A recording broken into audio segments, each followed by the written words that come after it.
Hi everyone, welcome to Anywhere But Here, Fly's Top 5.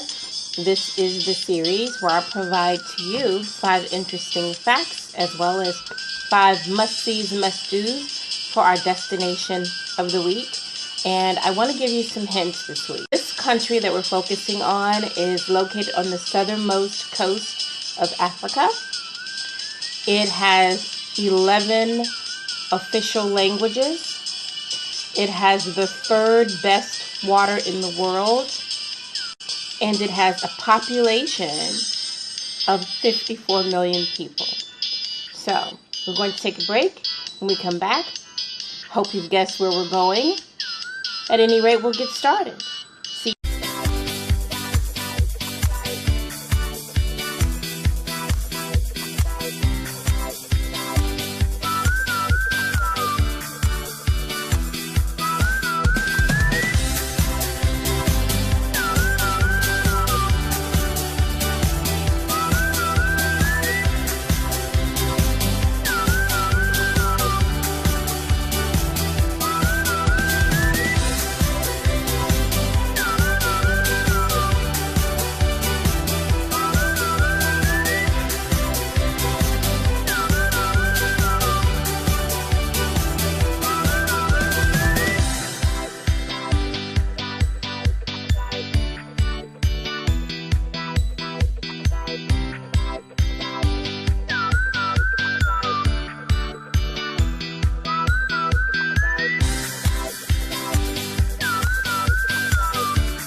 Back to the show. Again, I'm Fly Girl TW, and this is Fly's Top 5. So, the country that we are traveling to this week is South Africa. How many of you got it right? South Africa's official name, it is the Republic of South Africa. The first interesting fact that I want to share with you guys is that the South African currency is the rand, and that's R-A-N-D. And it essentially is like the US dollar. So 100 cents equals 1 rand, exactly like 100 pennies equal $1 for us. Interesting. My second most interesting fact about South Africa is that it has... So I want you to know that South Africa has 9 provinces. Now, some of those provinces include Eastern Cape, Northern Cape, Western Cape, and Northwest. And no, I'm not talking about Kanye and Kim's little one. I'm talking about one of the provinces in South Africa. My 4th most interesting fact that I want to share with you about South Africa is that it's governed very differently than we govern in the United States. It is governed like in 3 parts. The administrative portion of the government is handled by the capital city, Pretoria, in South Africa, while Cape Town handles the legislative. Bloemfontein is the 3rd capital, and that handles all of the judicial pieces of the government. That is my interesting fact number 4. My final fact, guys, that I want to share with you about South Africa. Africans have the most powerful passport in the world. Their citizens can use their passport in 90 different countries without having to get additional documentation like a visa. That is fantastic. So I thought I'd share with you. Moving on to my top 5 or Fly's top 5 must-dos and must-sees while in South Africa. And don't forget, I always make sure that I find some tours that are less than $100. So, you ready to get the website that I use for my resource when providing you with these tours, guys, is Viator or Viator, however you like to pronounce it. .com, and that's viator.com.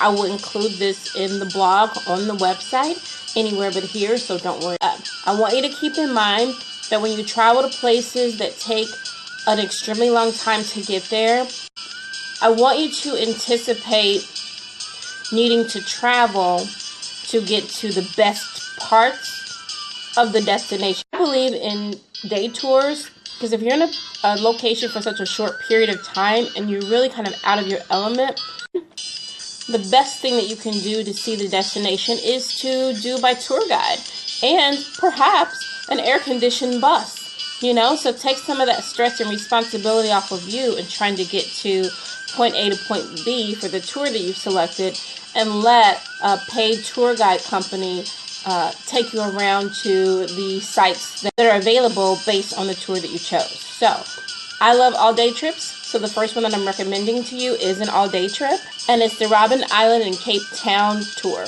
Okay, this tour is 9 hours and it is $86 US. So again, under $100. But let me tell you what you get for that $80. Robben Island, Table Mountain, as well as Cape Town City. Some of your methods, or two of your methods of transportation, are going to include a ferry boat. It's also going to include a cable car. So I want to forewarn you guys who are afraid of heights. Yes, you're going to be going up. But also for those of you who may have a fear of water, you will be on a ferry boat. It is safe, guys. So I don't want you to think I'm risking my life doing this. I want you to trust your tour guide and know that these companies are professional and they're going to make sure that they keep all of their participants safe.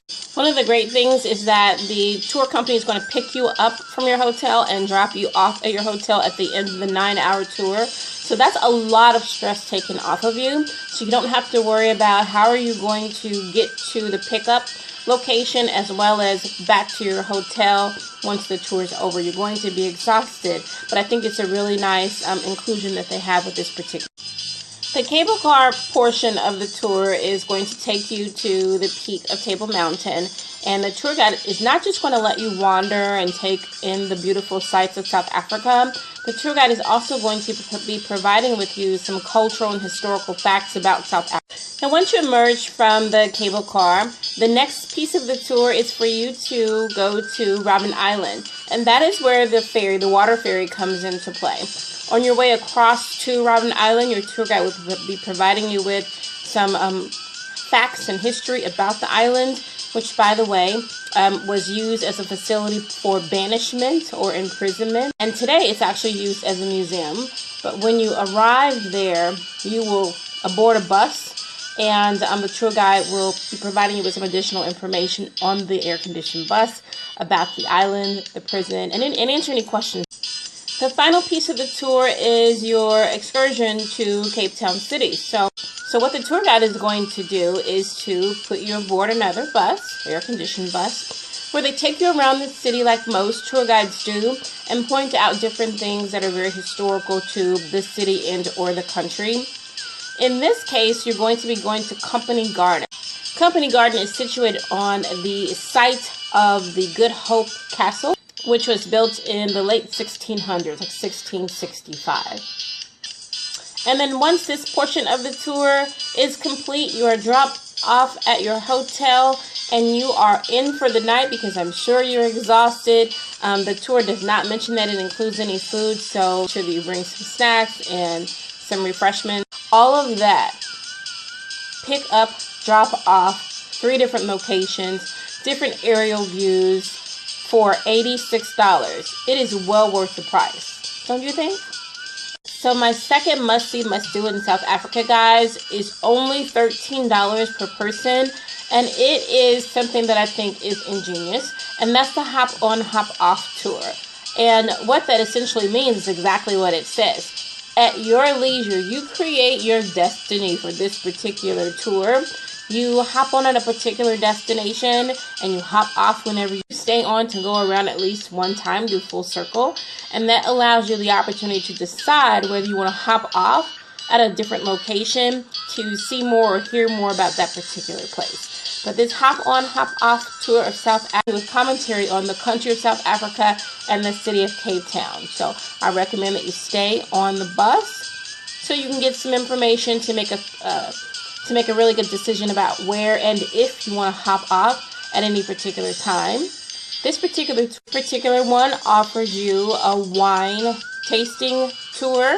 So if you're interested in that, the bus guide will be able to tell you where that is and when and where you can catch the next bus or the bus when you're ready to leave. So I think that's a really great added bonus. All for $13. You can't beat it. Third must-see, must-do that I'm recommending to you is a whale watching tour. Now, it is only 2 hours, so it's not taking up your entire day, but it gives you the experience of a lifetime, and it is all for $51 US per person.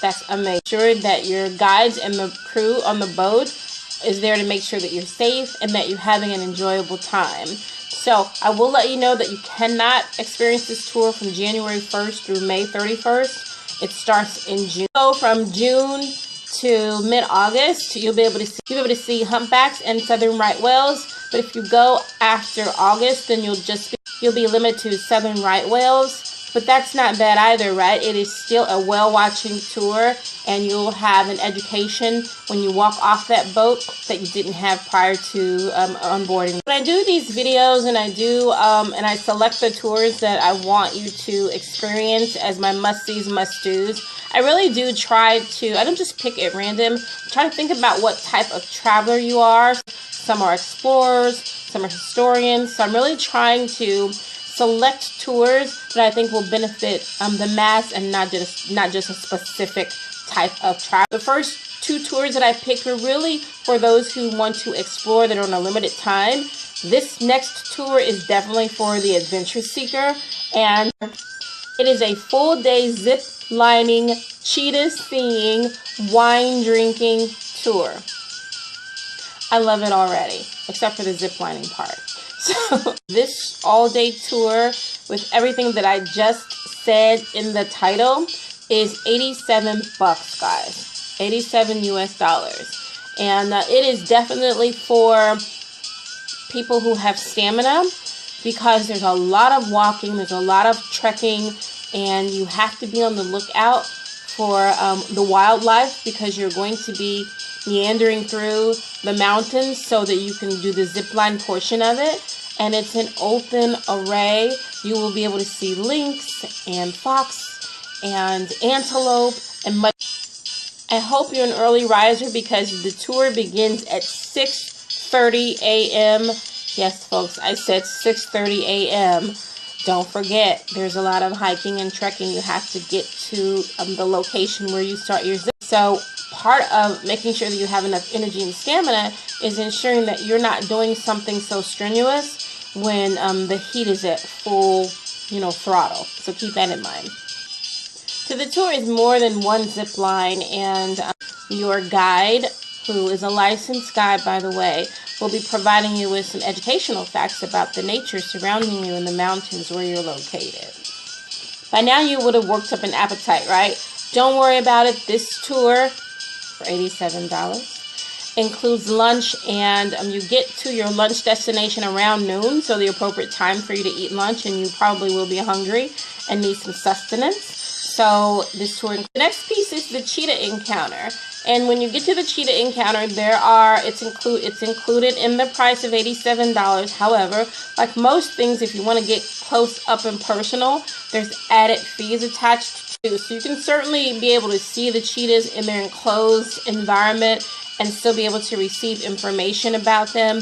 But if you really want to get up close, if you actually want to have the encounter where you're touching and you're holding, you're picking up cubs, that's an additional 140 Rand, which for US dollars is $140. The last portion of the tour is for you to explore the winelands and to be able to sit and relax and learn about South Africa and how they grow wine and export wine to other countries, including the United States.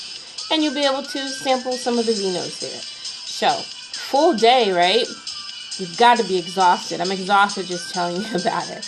But that is my third choice for South Africa. Fly's top 5 must-sees, must-dos. I'm moving on. So my fifth Fly's top 5 must-sees, must-dos for South Africa, guys. It has to be a safari, right?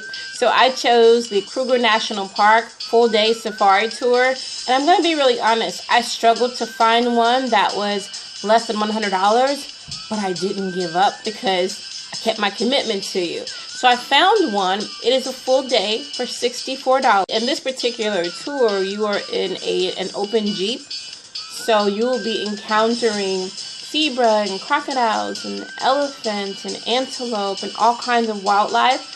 Of course, you are provided with your knowledgeable guide who will be in passenger seat. of the tour while you have your professional driver. You should be extremely excited. As I mentioned, it's an all-day tour, and I am going to bet an experience that you'll never forget. So that's it. I've given you my top five interesting facts about South Africa.